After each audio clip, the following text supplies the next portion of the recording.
ശരി, അടുത്ത മോളിക്യൂൾ ഏതാണെന്ന് അറിയാം. അതൊരു ഓർഗാനിക് മോളിക്യൂൾ, ഒരു ഹൈഡ്രോ കാർബൺ ആണ്, C2H4. C2H4 എന്ന് പറയുന്നതിന്റെ പേരെന്താ? എത്തീൻ എന്നാ വിളിക്കുക. എന്താ വിളിക്കുക? എത്തീൻ.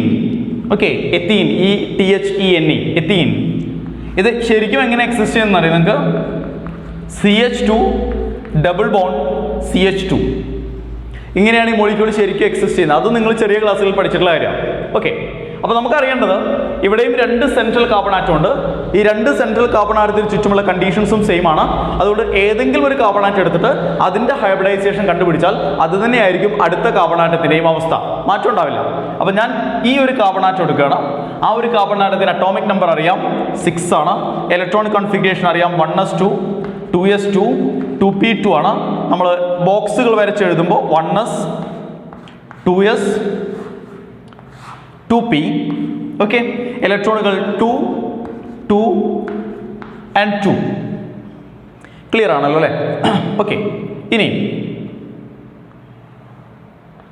ശ്രദ്ധിച്ചോടാ. ഓക്കെ, ഇത് കാർബണിന്റെ ഗ്രൗണ്ട് സ്റ്റേറ്റ് കോൺഫിഗറേഷൻ ആണ്.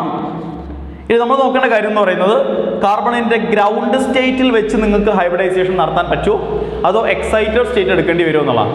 അതിന് നമ്മൾ ഈ കാർബൺ എത്ര സിഗ്മ ബോണ്ടുകൾ ഫോം ചെയ്യുന്നുണ്ട്, എത്ര സിഗ്മ ബോണ്ടുകൾ ഫോം ചെയ്യുന്നുണ്ട്. ഇതിനു മുമ്പ് പറഞ്ഞ കേസുകളിൽ സിഗ്മ എന്നൊരു വാക്ക് ഞാൻ ഉപയോഗിച്ചിരുന്നില്ല മോളിക്യൂളിന്റെ ബോണ്ടുകളുടെ എണ്ണം എടുക്കുമ്പോൾ. കാരണം ആ മോളിക്യൂൾസിലെല്ലാം സെൻട്രൽ ആറ്റം ഫോം ചെയ്യുന്ന ബോണ്ടുകളെല്ലാം സിഗ്മ ബോണ്ടുകളായിരുന്നു. ഇവിടെ ആദ്യമായി ഞാൻ സിഗ്മ എന്ന് ഉപയോഗിക്കാനുള്ള കാരണം ഇതിൽ പൈ ബോണ്ടുകൾ വരുന്നുണ്ട് എന്നുള്ളതാണ്. ഇത്രയും നേരം നമ്മൾ പറഞ്ഞ മോളിക്യൂൾസിൽ ഒന്നിലും പൈ ബോണ്ട് ഫോർമേഷൻ നടക്കുന്നില്ല. ഇവിടെ ഈ ഡബിൾ ബോണ്ടിൽ ഒരു ബോണ്ട് സിഗ്മയും ഒരു ബോണ്ട് പൈയുമാണ് എന്ന് നിങ്ങൾ മനസ്സിലാക്കിയിട്ടുണ്ട്, ശരിയല്ലേ? കാരണം മൾട്ടിപ്പിൾ ബോണ്ടുകൾ ഫോം ചെയ്യുമ്പോൾ ഒരു ബോണ്ട് സിഗ്മയും ബാക്കിയുള്ളതെല്ലാം പൈയുമായിരിക്കും എന്നറിയാം. അപ്പോൾ ഇവിടെ എത്ര സിഗ്മ ബോണ്ട് ഫോം ചെയ്യുന്നുണ്ട്? ഒരു സിഗ്മ ബോണ്ട് കാർബണുമായിട്ട് 2 ഹൈഡ്രജനുമായിട്ട് ഈ ഒരു കാർബൺ 3 സിഗ്മ ബോണ്ടുകളെ ഫോം ചെയ്യുന്നുണ്ട്. നാലാമത്തേത് പൈ ബോണ്ടാണ്. ടോട്ടൽ 4 ബോണ്ട് ഉണ്ട്, പക്ഷെ 1 പൈയും 3 സിഗ്മയാണ്. ഇനി നിങ്ങൾ മനസ്സിലാക്കാൻ വേണ്ടി പറയുകയാണ്, ഹൈബ്രിഡ് ഓർബിറ്റലുകൾ ശ്രദ്ധിക്കുക, ഹൈബ്രിഡ് ഓർബിറ്റലുകൾ ഓവർലാപ്പ് ചെയ്ത് കഴിഞ്ഞാൽ സിഗ്മ ബോണ്ടുകൾ മാത്രമേ ഫോം ചെയ്യുള്ളൂ. പൈ ബോണ്ടുകൾ ഒരിക്കലും ഹൈബ്രിഡ് ഓർബിറ്റിൽ നിന്ന് ഫോം ചെയ്യാൻ കഴിയില്ല. ഹൈബ്രിഡൈസേഷൻ നടന്നാൽ ആ ഹൈബ്രിഡ് ഓർബിറ്റലുകൾ ബോണ്ട് ഫോം ചെയ്താൽ അത് സിഗ്മയായിരിക്കും. പൈ ബോണ്ട് ഫോം ചെയ്യണമെന്നുണ്ടെങ്കിൽ ഒരിക്കലും ഓർബിറ്റൽ ഹൈബ്രിഡൈസേഷൻ നടത്തേണ്ടതില്ല. അപ്പോൾ നിങ്ങൾ ആലോചിച്ച് നോക്ക്, ഈ ഒരു കാർബൺ എത്ര സിഗ്മ ബോണ്ട് ഫോം ചെയ്യണം? 2ഉം 1ഉം 3 സിഗ്മ ബോണ്ട് ഫോം ചെയ്യണം. അങ്ങനെ 3 സിഗ്മ ബോണ്ട് ഫോം ചെയ്യണമെന്നുണ്ടെങ്കിൽ അതിന് എത്ര അൺപെയർഡ് ഇലക്ട്രോൺ വേണം? 3 അൺപെയർഡ് ഇലക്ട്രോൺ വേണം. ഗ്രൗണ്ട് സ്റ്റേറ്റിൽ കാർബണിന് എത്ര അൺപെയർഡ് ഇലക്ട്രോണേ ഉള്ളൂ? 2 ഉള്ളൂ. അത് 3 ആക്കാൻ എന്താ വഴി? ഈ 2sൽ കിടക്കുന്ന ഇലക്ട്രോണിനെ എക്സൈറ്റ് ചെയ്യിക്കണം. അപ്പോൾ ഇവിടെ എക്സൈറ്റേഷൻ കമ്പൽസറി ആണ്. എക്സൈറ്റഡ് കോൺഫിഗറേഷൻ നമ്മൾ എഴുതണം. അങ്ങനെ എക്സൈറ്റഡ് കോൺഫിഗറേഷൻ എഴുതുമ്പോൾ 1s, 2s and 2p, 2 electrons in 1s, 1 electron in 2s, 1 electron in 2px, 2py and 2pz. Correct ആണ് പറഞ്ഞ കാര്യം. ഓക്കെ, ഇനി നമ്മൾ ഹൈബ്രിഡൈസേഷൻ നടത്താൻ പോവാം. ഹൈബ്രിഡൈസേഷൻ നടത്തുമ്പോൾ വീണ്ടും നിങ്ങളോട് ചോദിക്കുന്നു, എത്ര സിഗ്മ ബോണ്ടുകൾ ഫോം ചെയ്യുന്നുണ്ട്? 3. അപ്പോൾ എത്ര ഹൈബ്രിഡ് ഓർബിറ്റൽ വേണം? 3. കാരണം സിഗ്മ ബോണ്ട് ഫോം ചെയ്യാൻ മാത്രമേ ഹൈബ്രിഡ് ഓർബിറ്റൽ ഉപയോഗിക്കുള്ളൂ. പൈ ബോണ്ടിന് ഹൈബ്രിഡ് ഓർബിറ്റൽ വേണ്ട. അപ്പോൾ 3 സിഗ്മ ബോണ്ട് ഫോം ചെയ്യുന്നുണ്ടെങ്കിൽ ഈ കാർബൺ 3 ഹൈബ്രിഡ് ഓർബിറ്റലുകളെ ഫോം ചെയ്യണം. 3 ഹൈബ്രിഡ് ഓർബിറ്റലിനെ ഫോം ചെയ്യാൻ അതിന് എത്ര ഹാഫ് ഫിൽഡ് ഓർബിറ്റൽ വേണം? 3 ഹാഫ് ഫിൽഡ് ഓർബിറ്റൽ മതി. അപ്പോൾ അങ്ങനെ നമ്മൾ നോക്കുമ്പോൾ 1 half filled orbital, 2 half filled orbital, 3 half filled orbital. അപ്പോൾ ഈ 3 ഹാഫ് ഫിൽഡ് ഓർബിറ്റൽസിനെ മാത്രമേ നമ്മൾ ഹൈബ്രിഡൈസ് ചെയ്യേണ്ടതുള്ളൂ. 4ാമത്തെ ഹാഫ് ഫിൽഡ് ഓർബിറ്റൽ ഹൈബ്രിഡൈസേഷന്റെ ഭാഗമാകുന്നില്ല. Got it? മനസ്സിലായോ? കാരണം 4ാമത്തെ ഹൈബ്രിഡ് ഓർബിറ്റൽ ഉപയോഗിച്ചാണ് ഈ പൈ ബോണ്ട് ഫോം ചെയ്യേണ്ടത്. പൈ ബോണ്ട് ഫോം ചെയ്യാൻ ഹൈബ്രിഡ് ഓർബിറ്റൽ വേണ്ട. ഓക്കെ, സാധാരണ ഓർബിറ്റൽ മതി, അൺഹൈബ്രിഡൈസ്ഡ് ഓർബിറ്റൽ മതി. അപ്പോൾ 4ാമത്തെ പി ഓർബിറ്റൽ, 4ാമത്തെ ഹാഫ് ഫിൽഡ് ഓർബിറ്റലിനെ നമ്മൾ അൺഹൈബ്രിഡൈസ്ഡ് പി ഓർബിറ്റലായിട്ട് നിർത്തുകയാണ്. ബാക്കി ആദ്യത്തെ 3 ഹൈബ്രിഡ് ഓർബിറ്റൽസിനെ ഈ 3 സിഗ്മ ബോണ്ടുകൾ ഫോം ചെയ്യാൻ വേണ്ടി ഹൈബ്രിഡൈസ് ചെയ്യുന്നു. അങ്ങനെ ഹൈബ്രിഡൈസ് ചെയ്യുന്ന സമയത്ത് ഈ 3 പേരും എങ്ങനെയായിട്ട് മാറും? 3 ഹൈബ്രിഡ് ഓർബിറ്റൽസ് ആയിട്ട് മാറും. 1 ഇലക്ട്രോൺ, 1 ഇലക്ട്രോൺ, ഒരു ഇലക്ട്രോൺ, അതിൻ്റെ കൂടെ നാലാമതൊരു അൺഹൈബ്രിഡൈസ്ഡ് പി ഓർബിറ്റൽ കൂടി ഉണ്ടാവും ഒരു ഇലക്ട്രോണിനെ കണ്ടെയ്ൻ ചെയ്യുന്നത്. അതുകൂടി നിങ്ങൾ എഴുതുക. എന്നിട്ട് എഴുതുക ഈ 3 ഓർബിറ്റൽസ് മാത്രമാണ് ഹൈബ്രിഡൈസേഷനിൽ പങ്കെടുക്കുന്നത്. ഒരു എസും 2 പിയും ഹൈബ്രിഡൈസേഷനിൽ പങ്കെടുത്താൽ ഹൈബ്രിഡൈസേഷൻ ഏതായിരിക്കും? sp2 ഹൈബ്രിഡൈസേഷൻ ആണ്. അപ്പോൾ ആ കാർബൺ ആറ്റം പങ്കെടുക്കുന്ന ഏത് ഹൈബ്രിഡൈസേഷൻ ആണ്? sp2 ആണ്. സോ ഈ 3 ഓർബിറ്റൽസും sp2 ഹൈബ്രിഡൈസേഷന്റെ ഭാഗമാണ്. ഇതൊരു അൺഹൈബ്രിഡൈസ്ഡ് പി ഓർബിറ്റലാണ്. പ്രത്യേകം എഴുതുക, ഒരുമിച്ച് എഴുതരുത്. ഈ 3 പേരും sp2 ഹൈബ്രിഡൈസ്ഡ് ഓർബിറ്റൽസ് ആണ്. ഇത് അൺഹൈബ്രിഡൈസ്ഡ് പി ഓർബിറ്റലാണ്. ഈ പി ഓർബിറ്റലാണ് നമ്മൾ എന്ത് ഉപയോഗിക്കുക? പൈ ബോണ്ട് ഫോർമേഷന് വേണ്ടി ഉപയോഗിക്കാനായിട്ട് പോകുന്നത്. ശരി, അപ്പോൾ നമ്മൾ ഇത്രയും ഓർബിറ്റൽസിനെ നമ്മൾ കാർബണിന് ചുറ്റും അറേഞ്ച് ചെയ്യാൻ പോവുകയാണ്. ആദ്യത്തെ കാർബണിന്റെ അവസ്ഥ ഇതാണെങ്കിൽ രണ്ടാമത്തെ കാർബണിന്റെ അവസ്ഥ ഇത് തന്നെയായിരിക്കില്ലേ? ഇനി പറയുന്ന കാര്യങ്ങൾ ശ്രദ്ധിച്ചോ. ഈ 3 ഹൈബ്രിഡ് ഓർബിറ്റലുകളെ അവർക്കിടയിൽ മാക്സിമം ആംഗിൾ വരുന്ന രീതിയിൽ, റിപ്പൽഷൻ മിനിമം ആകുന്ന രീതിയിൽ കാർബണിന് ചുറ്റും അറേഞ്ച് ചെയ്യാം. എങ്ങനെയാണ് അറേഞ്ച് ചെയ്യാം? ഒരു ഹൈബ്രിഡ് ഓർബിറ്റലിനെ നമുക്ക് ഇവിടെ അറേഞ്ച് ചെയ്യാം, രണ്ടാമത്തെ ഹൈബ്രിഡ് ഓർബിറ്റലിനെ നമുക്ക് ഇവിടെ അറേഞ്ച് ചെയ്യാം, മൂന്നാമത്തെ ഹൈബ്രിഡ് ഓർബിറ്റലിനെ ഇവിടെ അറേഞ്ച് ചെയ്യാം. അപ്പോൾ ആ ഹൈബ്രിഡ് ഓർബിറ്റൽസിനിടയിലുള്ള ബോണ്ട് ആംഗിൾ എത്രയായിരിക്കും? 120 ഡിഗ്രി. ഇനി ഇതിനെല്ലാം പുറമെ ഇയാളെ കൂടി നിങ്ങൾ അറേഞ്ച് ചെയ്യണ്ടേ? അതും ആ കാർബണിന് ചുറ്റുള്ളതല്ലേ? അതാരാ? ഹൈബ്രിഡൈസർ അല്ലാത്ത പി ഓർബിറ്റൽ. ഹൈബ്രിഡൈസർ അല്ലാത്ത പി ഓർബിറ്റൽ എന്ന് പറയുമ്പോൾ ശ്രദ്ധിച്ചോ, അതൊരു സാധാരണ പി ഓർബിറ്റലാണ്, ഹൈബ്രിഡൈസർ അല്ല. അതിൻ്റെ 2 ലോബുകളും ഒരേപോലെയാണ്. മനസ്സിലാക്കണം, it's A normal P orbital or it's an unhybridised P orbital. വ്യത്യാസം മനസ്സിലാക്കണം കേട്ടോ. ഇത് 3ഉം കാർബണിന്റെ ഹൈബ്രിഡ് ഓർബിറ്റൽസ് ആണ്. ഇത് കാർബണിന്റെ അൺഹൈബ്രിഡൈസ്ഡ് പി ഓർബിറ്റലാണ്. കാര്യം മനസ്സിലായേ? ഇത് തന്നെയല്ലേ മക്കളെ രണ്ടാമത്തെ കാർബണിന്റെ അവസ്ഥ ആണ്. അപ്പൊ ഇത് സെക്കൻഡ് കാർബണിലെ ആദ്യത്തെ ഹൈബ്രിഡൈസ്ഡ് പി ഓർബിറ്റൽ, രണ്ടാമത്തെ ഹൈബ്രിഡൈസ്ഡ് ഓർബിറ്റൽ, മൂന്നാമത്തെ ഹൈബ്രിഡൈസ്ഡ് ഓർബിറ്റൽ. ആ മൂന്നാമത്തെ ഹൈബ്രിഡൈസ്ഡ് ഓർബിറ്റൽ ഒന്നാമത്തെ കാർബണിന്റെ ഒരു ഹൈബ്രിഡൈസ്ഡ് ഓർബിറ്റലുമായി ആൾറെഡി ഓവർലാപ്ഡ് ആയി. ഇതിന് പുറമെ ആ കാർബണിലും ഇങ്ങനൊരു അൺഹൈബ്രിഡൈസ്ഡ് പി ഓർബിറ്റൽ ഉണ്ടാവില്ലേ? ഉണ്ടാവും. അതിനെ കൂടി റെപ്രസെന്റ് ചെയ്യാം. This is the unhybridised P orbital of that carbon. Okay, നിങ്ങൾക്കത് വേർതിരിച്ചറിയാൻ വേണ്ടിയാണ് ഞാനിവിടെ ഷെയ്ഡ് ചെയ്യുന്നതിനെ. ക്ലിയർ ആണല്ലോ? ഇനി അപ്പൊ 2 കാർബൺ ആറ്റങ്ങളുടെയും ഹൈബ്രിഡൈസേഷൻ ഒരുപോലെയാണ്. അത് കഴിഞ്ഞു. എത്ര ഓർബിറ്റൽസ് ഹൈബ്രിഡൈസേഷനിൽ പങ്കെടുത്തു, എത്ര പേര് പങ്കെടുത്തില്ല, അത് ആരൊക്കെയാണ് എന്നുള്ള മുഴുവൻ ഡീറ്റെയിൽസും നിങ്ങളുടെ കയ്യിലുണ്ട്. അറേഞ്ച്മെന്റ് അടക്കം കഴിഞ്ഞു. ഇനി ഓവർലാപ്പിംഗിലേക്ക് പോവുകയാണ്. ആൾറെഡി ഒരു ഓവർലാപ്പിംഗ് സംഭവിച്ചു കഴിഞ്ഞു. 2 കാർബൺ ആറ്റങ്ങൾക്കിടയിൽ, 2 ഹൈബ്രിഡ് ഓർബിറ്റൽസിനിടയിൽ ഒരു ഓവർലാപ്പിംഗ് സംഭവിച്ചു കഴിഞ്ഞു. സോ ഇവിടെ ഒരു സിഗ്മ ബോണ്ട് ഈ 2 കാർബൺ ആറ്റങ്ങൾക്കിടയിൽ ഫോം ചെയ്ത് കഴിഞ്ഞു. ഇനി സിഗ്മ ബോണ്ട് ഫോം ചെയ്യാൻ ഈ കാർബണിന്റെ 2 ഹൈബ്രിഡ് ഓർബിറ്റൽസ് ഉണ്ട്, ഈ കാർബണിന്റെ 2 ഹൈബ്രിഡ് ഓർബിറ്റൽസ് ഉണ്ട്. ഇതിൽ ഓരോ ഹൈബ്രിഡ് ഓർബിറ്റലും ഹൈഡ്രജന്റെ 1s ഓർബിറ്റലുമായിട്ട് എന്ത് ചെയ്യും? ഓവർലാപ്പ് ചെയ്യും. ഒന്നാമത്തെ കാർബണിലെ ആദ്യത്തെ ഹൈഡ്രജന്റെ 1s ഓർബിറ്റൽ, ഒന്നാമത്തെ കാർബണിലെ രണ്ടാമത്തെ ഹൈഡ്രജന്റെ 1s ഓർബിറ്റൽ, രണ്ടാമത്തെ കാർബണിലെ ആദ്യത്തെ ഹൈഡ്രജന്റെ 1s ഓർബിറ്റൽ, അതിലെ രണ്ടാമത്തെ ഹൈഡ്രജന്റെ 1s ഓർബിറ്റൽ. സോ ഓവർലാപ്പിംഗുകൾ കംപ്ലീറ്റ് ആയി. ഈ ബോണ്ട് ഒരു സിഗ്മ ബോണ്ട് ആയിരിക്കും, ഈ ബോണ്ട് ഒരു സിഗ്മ ബോണ്ട് ആയിരിക്കും, ഈ ബോണ്ടും സിഗ്മയായിരിക്കും, ഈ ബോണ്ടും സിഗ്മയായിരിക്കും. അപ്പൊ ഇനി ചോദ്യം, പൈ ബോണ്ട് എവിടെ? ഇതിൽ പൈ ബോണ്ട് എവിടെ? സിഗ്മ ബോണ്ടുകൾ മാത്രമാണല്ലോ ഫോം ചെയ്തത്. മാത്രമല്ല ഈ 2 കാർബൺ ആറ്റങ്ങൾക്കിടയിൽ 2 ബോണ്ട് ഉണ്ട്, ഡബിൾ ബോണ്ടാ. ഒരു ബോണ്ട് മാത്രമല്ലേ ഫോം ചെയ്തുള്ളൂ, ആ സിഗ്മ ബോണ്ട് മാത്രമല്ലേ ഫോം ചെയ്തുള്ളൂ. ഒരു പൈ ബോണ്ട് കൂടി ഫോം ചെയ്യണ്ടേ അവിടെ? അതെവിടെ പോയി? അത് ഉണ്ടാക്കാൻ വേണ്ടിയാണ്, അത് ഫോം ചെയ്യാൻ വേണ്ടിയാണ് ഈ 2 പി ഓർബിറ്റൽസിനെ നമ്മളിവിടെ ഇങ്ങനെ നിർത്തിയിട്ടുള്ളത്. ഓക്കെ, ഇവരെ കൊണ്ട് അവസാനം നമ്മൾ ഓവർലാപ്പ് ചെയ്യിക്കാൻ പോവാം. ഈ P orbital unhybridised P orbital ഈ അൺഹൈബ്രിഡൈസ്ഡ് പി ഓർബിറ്റലുമായിട്ട് ഓവർലാപ്പ് ചെയ്യും. ഇവർക്ക് head to head overlapping possible ആണോ? ഇനി അല്ല. കാരണം 2 പേരുടെയും ഓറിയന്റേഷൻ കണ്ടോ നിങ്ങൾ? 2 പേരും കിടക്കുന്നത് എങ്ങനെയാന്ന് കണ്ടോ? ഈ കിടപ്പിൽ കിടന്നുകൊണ്ട് ഇവർക്ക് ഹെഡ് ടു ഹെഡ് ഓവർലാപ്പിംഗ് നടത്താൻ പറ്റുമോ? പറ്റൂല. പിന്നെ എന്താ സാധ്യതയുള്ളത്? ഇവർ കിടക്കുന്നത് ഇങ്ങനെയാ. ഇതൊരു ലോബ്, ഇതൊരു ലോബ്, ഇതൊരു ലോബ്, ഇതൊരു ലോബ്. ഈ ലോബുകൾ തമ്മിൽ എങ്ങനെ ഓവർലാപ്പ് ചെയ്യാം? ഈ ലോബിന് മുകളിലേക്ക് ഇങ്ങനെയും, ഈ ലോബിന് മുകളിലേക്ക് ഇങ്ങനെയും ഓവർലാപ്പ് ചെയ്യാം. And this overlapping is called as side wise overlapping. അപ്പൊ ഈ പി ഓർബിറ്റൽ ഈ കാർബണിന്റെ പി ഓർബിറ്റലുമായിട്ട് സൈഡ് വൈസ് ഓവർലാപ്പിംഗ് നടത്തും. അങ്ങനെ സൈഡ് വൈസ് ഓവർലാപ്പിംഗ് നടത്തി കഴിഞ്ഞാൽ എന്ത് ബോണ്ട് ഫോം ചെയ്യും? പൈ ബോണ്ട് ഫോം ചെയ്യും. കഴിഞ്ഞ ക്ലാസ്സിൽ ഞാൻ നിങ്ങളോട് പറഞ്ഞതാണ്. ക്ലിയർ ആണേ പറഞ്ഞ കാര്യം? ഓക്കെ, അപ്പോൾ ഈ 2 ഓർബിറ്റൽസിന്റെയും ഈ 2 ലോബുകൾ സൈഡ് വൈസ് ഓവർലാപ്പിംഗ് ഫോം നടത്തുമെന്ന് കാണിക്കാൻ എങ്ങനെയാണത് കാണിക്കാന്നറിയോ? പറഞ്ഞുതരാം. ശ്രദ്ധിച്ചോടാ, ഈ പി ഓർബിറ്റലിന്റെ ഈ ലോബും ഈ പി ഓർബിറ്റലിന്റെ ഈ ലോബും സൈഡ് വൈസ് ഓവർലാപ്പിംഗ് നടത്തുന്നു എന്ന് കാണിക്കാൻ നമ്മളിത് ഇങ്ങനെ വരച്ചു കൊടുത്താൽ മതി. ഇനഫ്. ഈ പി ഓർബിറ്റലിന്റെ ഈ ലോബും രണ്ടാമത്തെ പി ഓർബിറ്റലിന്റെ ഈ ലോബും സൈഡ് വൈസ് ഓവർലാപ്പിംഗ് നടത്തുന്നു എന്ന് കാണിക്കാൻ ഇങ്ങനെ വരച്ചു കൊടുത്താൽ മതി. കഴിഞ്ഞു, ഇത്രേ ഉള്ളൂ. കണ്ടോ? അപ്പോൾ ഈ രണ്ട് ഓവർലാപ്പിങ്ങുകൾ ഒരൊറ്റ പൈ ബോണ്ട് ആയിട്ട് മാറും. പക്ഷെ നിങ്ങൾ തെറ്റിദ്ധരിക്കരുത്, ഈ ലോബ് ഓവർലാപ്പ് ചെയ്തപ്പോൾ ഒരു പൈ ബോണ്ടും ഈ ലോബ് ഓവർലാപ്പ് ചെയ്തപ്പോൾ രണ്ടാമതൊരു പൈ ബോണ്ടും എന്നല്ല. ഈ രണ്ട് ലോബുകളും ഓവർലാപ്പ് ചെയ്യുമ്പോൾ ഒറ്റ പൈ ബോണ്ട് എന്നുള്ളതാണ് കണക്ക്. വ്യത്യാസം മനസ്സിലാക്കണം കേട്ടോ. ഓക്കെ, അപ്പോൾ ഈ രണ്ട് ലോബുകളും ഓവർലാപ്പ് ചെയ്യുന്നു, സൈഡ് വൈസ് ഓവർലാപ്പ് ചെയ്യുന്നു, ഒരു പൈ ബോണ്ട്. ഇങ്ങനെയാണ് ഈ മോളിക്യൂളിൽ സിഗ്മ ബോണ്ടും പൈ ബോണ്ടും ഫോം ചെയ്തത്. ഇതെല്ലാം വെച്ചുകൊണ്ട് നമ്മൾ ഈ മോളിക്യൂളിന്റെ ഷേപ്പ് വരയ്ക്കുമ്പോൾ രണ്ട് കാർബൺ ആറ്റം, അതിൽ രണ്ട് കാർബണുകൾക്കിടയിൽ ഡബിൾ ബോണ്ട്, ഒരു ബോണ്ട് സിഗ്മ, ഒരു ബോണ്ട് പൈ. ഈ കാർബൺ ഒരു ഹൈഡ്രജനുമായിട്ടും മറ്റൊരു ഹൈഡ്രജനുമായിട്ടും സിംഗിൾ ബോണ്ട്. രണ്ടാമത്തെ കാർബണിന്റെ അവസ്ഥ അത് തന്നെയാണ്.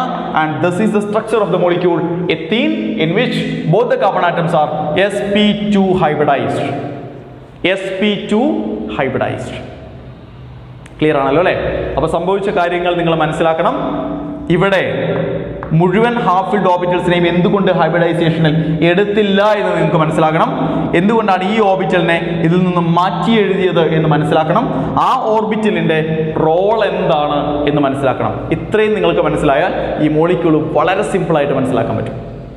Moving on to the next molecule. ഏകദേശം ഇതേ കാറ്റഗറിയിൽ പെടുന്ന അടുത്ത മോളിക്യൂൾ, അതും ഒരു ഹൈഡ്രോ കാർബൺ ആണ്. അതിന്റെ മോളിക്കുലർ ഫോർമുല C2H2. ഈ മോളിക്യൂളിന്റെ പേരെന്താണെന്നറിയാം? ഹൈഡ്രോ കാർബൺ ആണ്. എത്തൈൻ എന്നാണ് നമ്മൾ വിളിക്കുക. എന്തുകൊണ്ടാണെന്നൊക്കെ നിങ്ങൾക്കറിയാം. കാരണം C2H2 എന്ന് പറയുന്നത് ശരിക്കും എന്താണ്? CH ട്രിപ്പിൾ ബോണ്ട് CH ആണ്. രണ്ട് സെൻട്രൽ കാർബൺ ആറ്റങ്ങളുള്ള ആ രണ്ട് സെൻട്രൽ കാർബൺ ആറ്റങ്ങൾക്കും ഓരോ ഹൈഡ്രജൻ വീതമുള്ള രണ്ട് കാർബൺ ആറ്റങ്ങൾക്കിടയിൽ ട്രിപ്പിൾ ബോണ്ട് ഫോം ചെയ്യുന്ന ഒരു മോളിക്യൂളാണ് C2H2 അഥവാ എത്തൈൻ എന്ന് പറയുന്നത്. ഈ ട്രിപ്പിൾ ബോണ്ടിൽ ഒരെണ്ണം സിഗ്മയും ബാക്കി രണ്ടും പൈ ബോണ്ടുമാണ് എന്ന് ഞാൻ പറയാതെ തന്നെ നിങ്ങൾക്കറിയാം. ഒരെണ്ണം സിഗ്മയും ബാക്കി രണ്ടും പൈ ബോണ്ടുമാണ്. ഓക്കെ, അപ്പോൾ നമ്മൾ സെൻട്രൽ കാർബൺ ആറ്റം എടുക്കുക, ഒരു കാർബൺ ആറ്റം എടുക്കുക. കാർബണിന്റെ അറ്റോമിക് നമ്പറും ഇലക്ട്രോണിക് കോൺഫിഗറേഷനും ഒക്കെ നിങ്ങൾക്കറിയാം. 1s2 2s2 2p2 ആണ്. ബോക്സുകൾ നമ്മൾ വരയ്ക്കുന്ന സമയത്ത് ഗ്രൗണ്ട് സ്റ്റേറ്റിൽ ഒരു ബോക്സ്, രണ്ട് ബോക്സ്, മൂന്ന് ബോക്സ്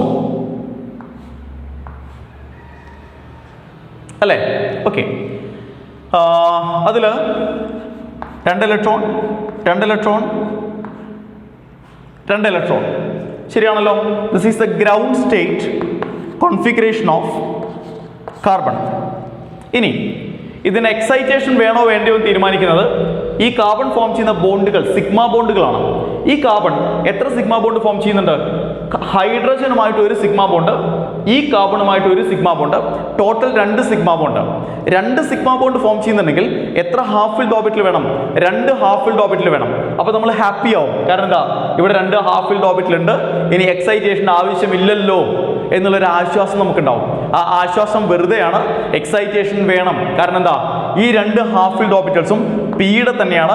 പിയുടെ രണ്ട് ഹാഫ് ഫിൽഡ് ഓർബിറ്റൽസ് ആണ് പങ്കെടുക്കുന്നെങ്കിൽ പിന്നെ ഈ പൈ ബോണ്ടുകൾ ഫോം ചെയ്യുന്നത് ആരാ? അതിന് നമുക്ക് ഹാഫ് ഫിൽഡ് ഓർബിറ്റൽസ് വേണ്ടേ? വേണം. അപ്പോൾ മനസ്സിലാക്കേണ്ട കാര്യം, രണ്ട് സിഗ്മ ബോണ്ടേ അത് ഫോം ചെയ്യുന്നുള്ളൂ. അപ്പോൾ അതിന് രണ്ട് ഹാഫ് ഫിൽഡ് ഓർബിറ്റൽസ് വേണം. രണ്ട് പൈ ബോണ്ടുകൾ ഫോം ചെയ്യുന്നുണ്ട്, അതിനും രണ്ട് ഹാഫ് ഫിൽഡ് ഓർബിറ്റലുകൾ വേണം. ടോട്ടൽ 4 ഹാഫ് ഫിൽഡ് ഓർബിറ്റലുകൾ വേണം. രണ്ടേ ഇവിടെയുള്ളൂ. അപ്പോൾ എക്സൈറ്റേഷൻ കൂടിയേ തീരുള്ളൂ. എക്സൈറ്റ് ചെയ്യിക്കുന്നു. എക്സൈറ്റഡ് സ്റ്റേറ്റ് ഇലക്ട്രോണിക് കോൺഫിഗറേഷൻ നമ്മൾ എഴുതുന്നു. അങ്ങനെ എഴുതുമ്പോൾ 1s 2s 2p, 2 electrons in 1s, 1 electron in 2s, 1 electron in 2px, 1 in 2py, 1 in 2pz. ശരിയല്ലേ? 4 ഹാഫ് ഫിൽഡ് ഇലക്ട്രോൺസ് ആയി, 4 ഹാഫ് ഫിൽഡ് ഓർബിറ്റൽസ് ആയി. ഇതിൽ എത്ര പേർ ഹൈബ്രിഡൈസേഷനിൽ പങ്കെടുക്കണം? അതാണ് ചോദ്യം. എത്ര സിഗ്മ ബോണ്ട് ഉണ്ട്? 2 സിഗ്മ ബോണ്ട്. അപ്പൊ ആദ്യത്തെ 2 പേർ മാത്രം ഹൈബ്രിഡൈസേഷനിൽ പങ്കെടുത്താൽ മതി. അവസാനത്തെ 2 പേർ ഹൈബ്രിഡൈസേഷനിൽ പങ്കെടുക്കേണ്ട. കാരണം അവർ സിഗ്മ ബോണ്ട് അല്ല ഫോം ചെയ്യുന്നത്, അവർ പൈ ബോണ്ട് ആണ് ഫോം ചെയ്യാൻ പോകുന്നത്. അവർക്ക് ഹൈബ്രിഡൈസേഷൻ നിർബന്ധമുള്ള കാര്യമല്ല. അപ്പോൾ ഈ 4 ഹാഫ് ഫിൽഡ് ഓർബിറ്റലുകളിൽ ആദ്യത്തെ 2 ഹാഫ് ഫിൽഡ് ഓർബിറ്റലുകൾ മാത്രമേ ഹൈബ്രിഡൈസേഷനിൽ പങ്കെടുക്കേണ്ടതുള്ളൂ. ഓക്കെ, അങ്ങനെ പങ്കെടുക്കുമ്പോൾ ഈ 2 ഓർബിറ്റലുകളും ഇന്റർമിക്സ് ചെയ്ത് 2 ഹൈബ്രിഡ് ഓർബിറ്റലുകൾ ഫോം ചെയ്യും. ശരിയല്ലേ? രണ്ടും ഹാഫ് ഫിൽഡ് ആയിരിക്കും. ഇത് രണ്ടും ഏത് ഹൈബ്രിഡൈസേഷൻ ആണ്? ഒരു എസും ഒരു പിയും ചേർന്ന് sp ഹൈബ്രിഡൈസ്ഡ് ഓർബിറ്റൽസ് ആണ്. അപ്പോൾ ഇതിൽ ഓരോ കാർബൺ ആറ്റവും ഏത് ഹൈബ്രിഡൈസേഷൻ ആണ്?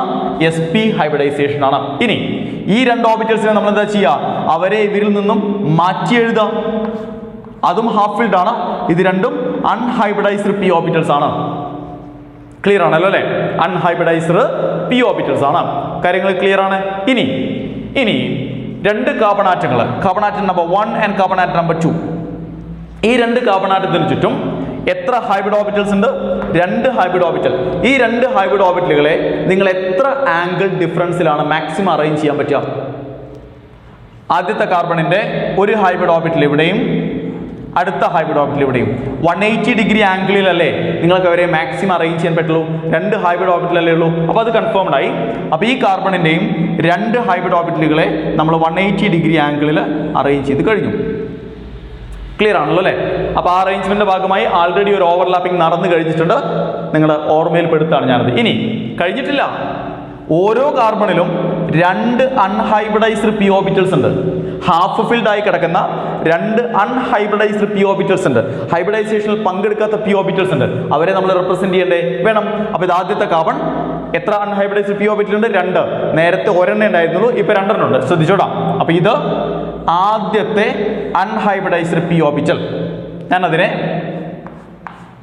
ഇങ്ങനെ ഷെയ്ഡ് ചെയ്യണം. ഓക്കെ. ഇത് രണ്ടാമത്തെ അൺഹൈബ്രിഡൈസ്ഡ് p ഓർബിറ്റൽ. കാരണം 2 അൺഹൈബ്രിഡൈസ്ഡ് p ഓർബിറ്റൽസ് ഉണ്ട്. അതിനെ ഞാൻ ഡോട്ട് ഇട്ട് കൊടുക്കുകയാണ്. ഇത് രണ്ടും നിങ്ങൾക്ക് തിരിച്ചറിയാൻ വേണ്ടിയാണ് കേട്ടോ. നിങ്ങൾ ഇങ്ങനെ ചെയ്യണമെന്ന് യാതൊരു നിർബന്ധമില്ല. ഞാൻ വരയ്ക്കുന്നത് നിങ്ങൾക്ക് തിരിച്ചറിയാൻ വേണ്ടിയാണ് ഡോട്ട് ഇട്ട് കൊടുക്കുന്നത്. ഷെയ്ഡിങ്ങിന്റെ 2 രീതികൾ എടുത്തു എന്ന് മാത്രമേ ഉള്ളൂ. ശരി, ഇതേ അവസ്ഥ തന്നെയല്ലേ അടുത്ത കാർബണിലും? ആൾറെഡി 2 ഹൈബ്രിഡ് ഓർബിറ്റൽസിനെ നമ്മൾ അറേഞ്ച് ചെയ്തു. ഇനി അറേഞ്ച് ചെയ്യാനുള്ള ബാക്കി ആരൊക്കെയാണ്? 2 അൺഹൈബ്രിഡൈസ്ഡ് p ഓർബിറ്റൽസ്. അതിൽ ആദ്യത്തെ അൺഹൈബ്രിഡൈസ്ഡ് p ഓർബിറ്റലാണത്. ഞാൻ അതിനെ ഇങ്ങനെയാണ് ഷെയ്ഡ് ചെയ്യുന്നത്. ഓക്കെ. രണ്ടാമത്തെ അൺഹൈബ്രിഡൈസ്ഡ് p ഓർബിറ്റൽ, അതിനെ ഞാൻ ഡോട്ട് ഇട്ടിട്ട് എങ്ങനെയാണ്? ഡോട്ട് ഇട്ടിട്ട് ഞാൻ ഇതിനെ റെപ്രസെന്റ് ചെയ്യണം. അപ്പോൾ ഇത് രണ്ടും 2 ആണ് എന്ന് മനസ്സിലാക്കാൻ വേണ്ടിയാണ്. അല്ലെങ്കിൽ നിങ്ങൾ ഈ ഹൈബ്രിഡ് ഓർബിറ്റലും അൺഹൈബ്രിഡ് p ഓർബിറ്റലും നിങ്ങൾക്ക് മാറിപ്പോകും. അപ്പോൾ അത് ഒഴിവാക്കാൻ വേണ്ടിയാണ് ഞാനിവിടെ ഷെയ്ഡ് ചെയ്യുന്നത്. കേട്ടോ. അപ്പോൾ ഓരോ കാർബണിന്റെ അവസ്ഥ നോക്കിയാൽ നിങ്ങൾ first carbon 2 hybrid orbital, 2 unhybridized p orbitals. ഇതൊരു p ഓർബിറ്റൽ, ഇതൊരു p orbital. Second carbon 2 hybrid orbitals, 2 unhybridized p orbitals. ഇനി 2 കാർബണും റെഡിയാണ് ഓവർലാപ്പിങ്ങിന്. ഈ ആദ്യത്തെ കാർബണിലെ ഒരു ഹൈബ്രിഡ് ഓർബിറ്റൽ രണ്ടാമത്തെ കാർബണിലെ ഒരു ഹൈബ്രിഡ് ഓർബിറ്റലുമായി ആൾറെഡി ഒരു ഓവർലാപ്പിംഗ് നടത്തിയിട്ടുണ്ട്. അതൊരു സിഗ്മ ബോണ്ടിൽ ഫോം ചെയ്യും. ഇനി ഓരോ കാർബണിലും ഓരോ ഹൈബ്രിഡ് ഓർബിറ്റൽ കൂടി ബാക്കിയുണ്ട്. അവരാരെ കാത്തിരിക്കുകയാണ്? ഈ ഹൈഡ്രജന്റെ 1s ഓർബിറ്റലിനെ കാത്തിരിക്കുകയാണ് ഓവർലാപ്പിങ്ങിന്. ഈ കാർബണും അതെ ഹൈഡ്രജന്റെ 1s ഓർബിറ്റലിനെ കാത്തിരിക്കുകയാണ്. അപ്പോൾ ഇവിടെ ഒരു കാർബൺ ഹൈഡ്രജൻ സിഗ്മ ബോണ്ട്, ഇവിടെ ഒരു കാർബൺ ഹൈഡ്രജൻ സിഗ്മ ബോണ്ട്. ഇനിയാണ് കളി. കാരണം പൈ ബോണ്ട് ഫോർമേഷൻ നടന്നു കഴിഞ്ഞിട്ടില്ല. ആ പൈ ബോണ്ട് ഫോർമേഷന് വേണ്ടിയാണ് ഈ 2 p ഓർബിറ്റലുകളും ഇങ്ങനെ നിൽക്കുന്നത്. അവർക്ക് ഹെഡ് ടു ഹെഡ് ഓവർലാപ്പിംഗ് നടത്താൻ പറ്റുമോ? എൻഡ് ടു എൻഡ് ഓവർലാപ്പിംഗ് നടത്താൻ പറ്റുമോ? പറ്റില്ല. കാരണം അവർ ഓറിയന്റേഷൻ ഇങ്ങനെയാണ്. അപ്പോൾ അവർക്ക് പോസിബിൾ ആയിട്ടുള്ള എന്താ? Side wise overlapping. അപ്പോൾ നോക്കിക്കോടാ, ശ്രദ്ധിച്ചോ. ആദ്യത്തെ കാർബണിന്റെ ഈ അൺഹൈബ്രിഡൈസ്ഡ് p ഓർബിറ്റലും രണ്ടാമത്തെ കാർബണിന്റെ ഈ അൺഹൈബ്രിഡൈസ്ഡ് p ഓർബിറ്റലും ഈ 2 ലോബുകളെയും പരസ്പരം സൈഡ് വൈസ് ഓവർലാപ്പിംഗ് നടത്തിയിട്ട് ഒരു പൈ ബോണ്ട് ഫോം ചെയ്തു. 2 ലോബുകൾ സൈഡ് വൈസ് ഓവർലാപ്പിംഗ് നടത്തിയാലാണ് ഒരു പൈ ബോണ്ട് ഫോം ചെയ്യാം. ഓക്കെ. ഇനി ഈ കാർബണിന്റെ രണ്ടാമത്തെ p ഓർബിറ്റലും ഈ കാർബണിന്റെ രണ്ടാമത്തെ p ഓർബിറ്റലും അതിന്റെ 2 ലോബുകളെ സൈഡ് വൈസ് ഓവർലാപ്പിംഗ് നടത്തിയിട്ട് മറ്റൊരു പൈ ബോണ്ട് ഫോം ചെയ്തു. സോ ടോട്ടൽ 2 പൈ ബോണ്ടുകൾ ഫോം ചെയ്തു by the overlapping of 4 lobes of 2 unhybridized p orbitals. ഇങ്ങനെയാണ് CH2 എന്ന് പറയുന്ന മോളിക്യൂളിലെ കാർബണിന് ഇടയിൽ 3 ബോണ്ടുകളും ഓരോ കാർബണും ഹൈഡ്രജനുമായി ഓരോ സിംഗിൾ ബോണ്ടും ഫോം ചെയ്യുന്നത്. ഇങ്ങനെയാണ് ഈ ട്രിപ്പിൾ ബോണ്ടിൽ ഒരു ബോണ്ട് സിഗ്മയും ബാക്കി 2 എന്താണ്? പൈ ബോണ്ടുകളുമാവുന്നത്. ഇങ്ങനെയാണ്. കാര്യം മനസ്സിലായേ? So the hybridisation is sp. Each carbon undergoes sp hybridisation. അപ്പോൾ sp, sp2, sp3 ഈ 3 ഹൈബ്രിഡൈസേഷൻ നമ്മൾ കംപ്ലീറ്റ് ചെയ്തു. ഇനി 2 ടൈപ്സ് ഓഫ് ഹൈബ്രിഡൈസേഷൻ കൂടിയാണ് നമുക്ക് പറയാനുള്ളത്. നമ്മൾ പോകുന്നു 4ാമത്തെ ടൈപ്പ് ഓഫ് ഹൈബ്രിഡൈസേഷനിലേക്ക്.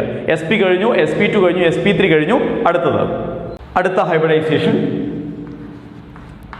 sp3d hybridisation. ഏതാണ്? sp3d hybridisation. അപ്പോൾ അത് കാണുമ്പോഴേ നിങ്ങൾക്ക് അറിയാൻ പറ്റും ഏതൊക്കെ ഓർബിറ്റൽസ് എത്ര എണ്ണം വീതം ഹൈബ്രിഡൈസേഷനിൽ പങ്കെടുക്കുന്നുണ്ട് എന്നുള്ളത്. ഏതൊക്കെ ഓർബിറ്റൽസാണ് പങ്കെടുക്കുന്നത്? s orbital, p orbital, d orbital. എത്ര s ഓർബിറ്റൽ? 1. എത്ര p ഓർബിറ്റൽ? 3. എത്ര d ഓർബിറ്റൽ? 1. അപ്പോൾ ടോട്ടൽ എത്ര ഹൈബ്രിഡ് ഓർബിറ്റൽസ് ഫോം ചെയ്യണം? ഒരു എസും 3 പിയും 1 ഡിയും ചേർന്നാൽ 5 ഓർബിറ്റൽസ് ആയി. അപ്പോൾ 5 ഹൈബ്രിഡ് ഓർബിറ്റൽസ് ആണ് ഈ ഹൈബ്രിഡൈസേഷന്റെ ഭാഗമായി ഫോം ചെയ്യാം. 5 ഹൈബ്രിഡ് ഓർബിറ്റൽസ്. ഇനി ഇതിന് ഏറ്റവും നല്ല എക്സാമ്പിൾ ആണ് ഫോസ്ഫറസ് പെന്റാ ക്ലോറൈഡ്. ഏതാണ്? Phosphorus Penta chloride. ഓക്കെ, നോക്കിയാലോ നമുക്ക്. അപ്പോൾ PCl5 എന്ന് പറയുന്ന മോളിക്യൂളിൽ എങ്ങനെയാണ് ഹൈബ്രിഡൈസേഷൻ നടക്കുക എന്ന് അറിയണമെന്നുണ്ടെങ്കിൽ സെൻട്രൽ ആറ്റമായ ഫോസ്ഫറസ് എടുക്കാം. ഫോസ്ഫറസിന്റെ അറ്റോമിക് നമ്പർ 15. ഇലക്ട്രോണിക് കോൺഫിഗറേഷൻ നമ്മൾ എഴുതുമ്പോൾ നിയോണിന്റെ ഇലക്ട്രോണിക് കോൺഫിഗറേഷന് ശേഷം 3s2 3p3. കറക്റ്റ് അല്ലേ? പക്ഷേ ഈ ലാസ്റ്റ് ഷെൽ എന്ന് പറയുന്നത് തേർഡ് ഷെല്ലാണ്. തേർഡ് ഷെല്ലിൽ 3sഉം 3pയും മാത്രമല്ല 3d കൂടി ഉണ്ട് എന്ന് നിങ്ങൾ മനസ്സിലാക്കുക. അതിൽ 0 ഇലക്ട്രോണുകൾ ആയതുകൊണ്ടാണ് നമ്മൾ അതിവിടെ എഴുതാത്തത് എന്ന് മനസ്സിലാക്കുക. ഓക്കെ, പക്ഷെ ഞാനിത് അവിടെ എഴുതുന്നുണ്ട്, എനിക്കത് ആവശ്യമുണ്ട്, അതുകൊണ്ടാണ്. ശരി, ഇനി നമ്മൾ ഓർബിറ്റൽസിന്റെ ഈ 3 ഓർബിറ്റൽസിനും ബോക്സുകൾ വരയ്ക്കുമ്പോൾ 3s ഒരു ബോക്സ്, 3p 3 ബോക്സുകൾ, 3d 5 ബോക്സുകൾ. ആദ്യമായി നമ്മൾ d ഓർബിറ്റൽസിനെ കൂടി ഉൾപ്പെടുത്തണം. 5 ബോക്സുകൾ. Okay, this is 3s 3p 3d. ഇലക്ട്രോണുകൾ 2 3 0. This is the ground state configuration of phosphorus. ശരി, ഇവിടെ എക്സൈറ്റേഷൻ വേണോ അതോ ഗ്രൗണ്ട് സ്റ്റേറ്റിൽ തന്നെ ഹൈബ്രിഡൈസേഷൻ നടത്താൻ പറ്റുമോ എന്ന് ചെക്ക് ചെയ്യാം. അങ്ങനെ ചെക്ക് ചെയ്യുമ്പോൾ PCl5 അല്ലേ, സെൻട്രൽ ആറ്റമായ ഫോസ്ഫറസ് എത്ര ബോണ്ടുകൾ ഫോം ചെയ്യേണ്ടി വരും? 5 ബോണ്ടുകൾ ഫോം ചെയ്യേണ്ടി വരും. 5ഉം സിഗ്മയാണ്.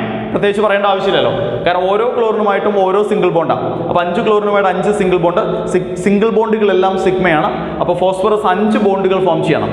5 സിഗ്മ ബോണ്ടുകൾ ഫോം ചെയ്യണമെങ്കിൽ എത്ര ഹാഫ് ഫിൽഡ് ഓർബിറ്റൽസ് ഉണ്ടാവണം? 5 ഹാഫ് ഫിൽഡ് ഓർബിറ്റൽസ് ഉണ്ടാവണം. നിർഭാഗ്യവശാൽ എത്രയേ ഉള്ളൂ? 3 ഉള്ളൂ. അപ്പോൾ നിങ്ങൾക്ക് എക്സൈറ്റേഷൻ നടത്താതിരിക്കാൻ പറ്റില്ല.